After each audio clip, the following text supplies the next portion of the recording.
ভারতবর্ষের তথা ত্রিপুরা রাজ্যের সামাজিক অর্থনৈতিক উন্নয়নে স্বসহায়ক গোষ্ঠী বা এসএসজি গ্রুপগুলোর গুরুত্বপূর্ণ ভূমিকা রয়েছে।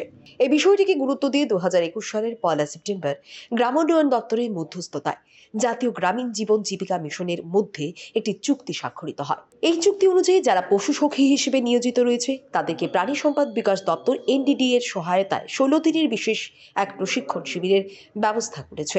তারা হেল্পের স্বীকৃত প্রতিনিধি হিসেবে নির্বাচিত হবে। পশুর স্বাস্থ্য সহ বিভিন্ন বিষয়ে নজর রাখবে তারা। উল্লেখ্য, বৃহস্পতিবার আগরতলা প্রজ্ঞা ভবনে আয়োজিত এক অনুষ্ঠানের মধ্য দিয়ে হেল্পের উদ্বোধন হয়। উদ্বোধক হিসেবে উপস্থিত ছিলেন রাজ্যের মুখ্যমন্ত্রী প্রফেসর ডক্টর মানিক সাহা। তাছাড়াও উপস্থিত ছিলেন প্রাণী সম্পদ বিকাশ দপ্তরের মন্ত্রী সুধাংশু দাস, দপ্তরের সচিব দীপা ডি নায়া সহ অন্যান্যরা।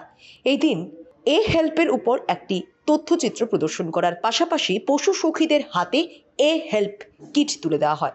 এদিন অনুষ্ঠানে বক্তব্য রাখতে গিয়ে মুখ্যমন্ত্রী বললেন, অন্যান্য দপ্তর ছাড়াও শুধুমাত্র প্রাণী সম্পদ বিকাশ দপ্তরের মাধ্যমেই জিএসডিপি অনেকটাই বৃদ্ধি পেতে পারে, তাই গুরুত্ব দিয়ে দপ্তরের কাজগুলো করতে হবে। পাশাপাশি হেল্পের প্রতিনিধিদের কাজগুলো সম্পর্কেও আলোচনা করেন মুখ্যমন্ত্রী। তাছাড়াও বক্তব্য রাখেন মন্ত্রী সুধাংশু দাস। তিনি বললেন, স্বাস্থ্য দপ্তরে যেমন আশাকর্মী রয়েছেন, ঠিক সেভাবেই এই হেল্প প্রতিনিধিরাও প্রাণী সম্পদ বিকাশ দপ্তরের আশাকর্মী। দপ্তরের উন্নয়নের ক্ষেত্রে গুরুত্ব দিয়ে কাজ করার আহ্বান রাখেন মন্ত্রী।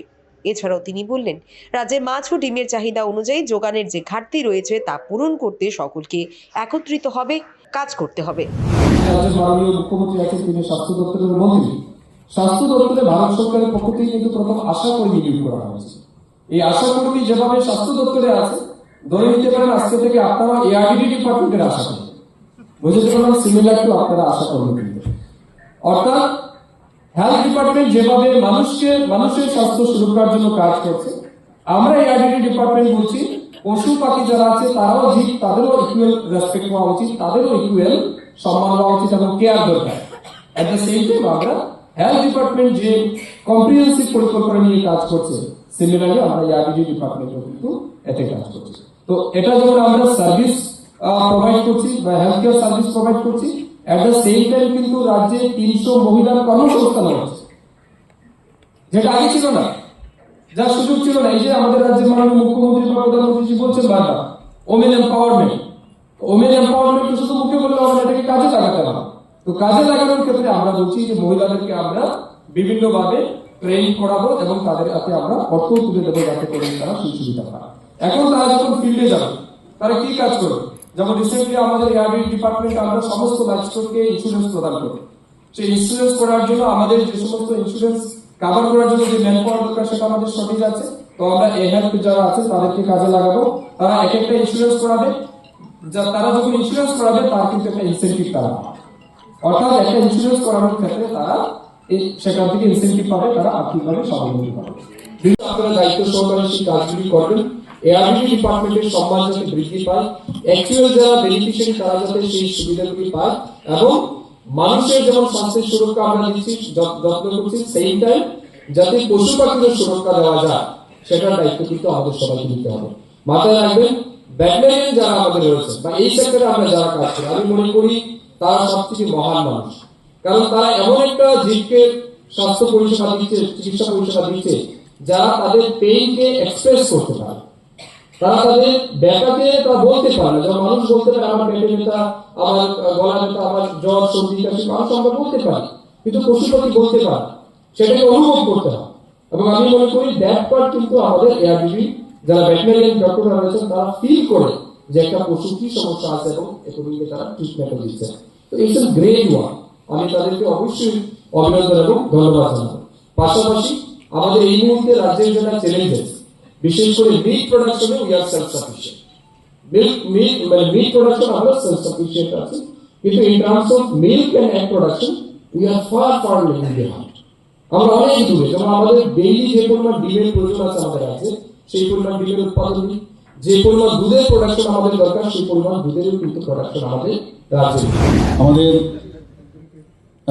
এই যে হেলথ প্রতিনিধি যারা হয়েছেন, আমি আশা করি একটা সুসংগঠিত একটা মানে টিম আমাদের এই ডিপার্টমেন্টের হবে। আগামী দিন ওনাদেরকে যে 16 দিনের কথা বলেছেন, একটা ট্রেনিং দেওয়ার ব্যবস্থা, পরবর্তী সময়ে ওনাদের টিএ ডিএ ইত্যাদির কথাও বলেছেন। মানে ওনাদেরকেও দেখে রাখবেন, পাশাপাশি ওনারাও যেন লাস্ট মাইল যেটা বলে একদম প্রতিটা ঘরে গিয়ে আপনারা যে সার্ভিস যে ট্রেনিংটা আপনারা দিয়েছেন সেটা আপনারা নিশ্চয়ই করবেন। সেন্ট্রাল লেভেলও যেটা আমার কাছে ডাটা আছে, department of animal husbandry and daring, অর্থাৎ পাশাপাশি সাথে এনআরএলএম এবং ডিপার্টমেন্ট অফ আরডি নিয়ে একটা জয়েন্ট ইমপ্লিমেন্টিং সিনার্জিক কমিটি গঠিত হয়েছে। কাজেই মনিটর করার জন্য কোথার থেকে শুরু হয়েছে আস্তে আস্তে করে আজকে আমাদের গ্রামীণ একদম লাস্ট যে প্রান্তিক জায়গার মধ্যে এই যে হেল্প করা, হেল্প আবার হেল্প দুটো আলাদা। আমি প্রথমে যখন এটা হেল্প শুনছিলাম আমি বললাম সাহায্য করা, কিন্তু হেল্পের আসলে এখানে যা দেখলাম accredited agent for help and extension of life stock. প্রথমে হেল্প শুনলে যে কোনো মানুষ ভাবে ওদের সাহায্যের জন্য বোধহয় এটা হেল্প করা, কিন্তু দুটোই আমি বলবো যে সমার্থক শব্দ আমি বলবো।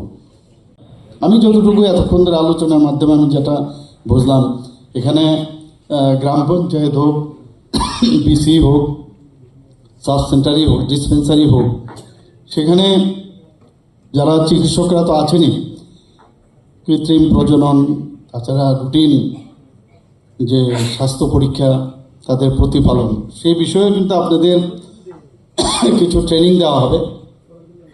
এবং যেটা আমি বলার চেষ্টা করেছিলাম যে প্রত্যন্ত এলাকায় গিয়ে ডাক্তারবাবুদের মনিটরিংয়ে আপনাদের এই কাজটা করতে হবে।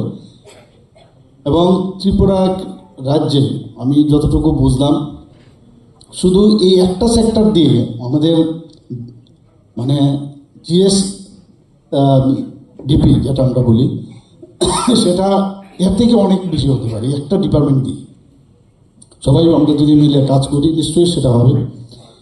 শুধু তাই না, আপনারা কিন্তু আরেকটা কাজ যেটা সেটা হচ্ছে তাদের পশু পাখি কতজন আছে, তাদের পরিসংখ্যা, এগুলো কিন্তু আপনাদের রেজিস্ট্রেশন আপনাদের রাখতে হবে। কতজন মারা গেল, জন্ম হয়েছে, সব কিছু কিন্তু আপনাদের উপর কালেকশন করতে হবে। আপনারা শুধু পশু সখীরা শুধু না, আপনার লাইফ স্টক রিসোর্স পার্সন হিসেবে আপনারা গণ্য হবে। এবং সমস্ত কিভাবে পরিচর্যা করতে হবে, বিভিন্ন যেসব নির্দেশিকা আপনাদের আসবে সেইগুলোরও তথ্য আপনাদের সরবরাহ করতে হবে। আমি আশা করি যে এই হেল্প যে ডিটেল আপনারা হবেন, ত্রিপুরার যে জিডিপির ক্ষেত্রে, জিএসডিপির ক্ষেত্রে নিশ্চয়ই আমরা আগামী দিন তার সুফল আমরা পাব। এবং এই যে আজকের এই যে দুটো ডিপার্টমেন্ট এআরডিডি এবং আমাদের টিআরএলএম মিলে যে সব একজনের একজন হাত ধরে এই ধরনের একটা প্রকল্প হাতে নিয়েছে, সেটা আগামী দিন অবশ্যই সাকসেস হবে। সবাইকে অসংখ্য ধন্যবাদ।